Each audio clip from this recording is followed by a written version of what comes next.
वाळवंट वाढत चाललं होतं। जेव्हा सर्वे केला गेला तेव्हा कळलं की एकेकाळी हे वाळवंट दरवर्षी 5 लाख एकर सुपीक जमीन गिळत होतं। म्हणजे दरवर्षी 5 लाख एकरची चांगली जमीन वाळूत बदलत होती।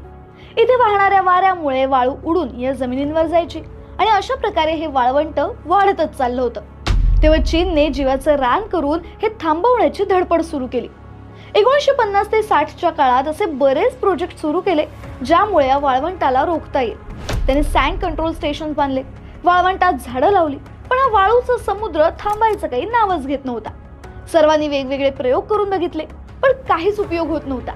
मग आला एक माणूस, वांग वेनबियाओ, एक लोकल बिझनेसमन ज्याच्याकडे एक वेगळीच आयडिया होती या वाळवंटाला थांबवण्याची।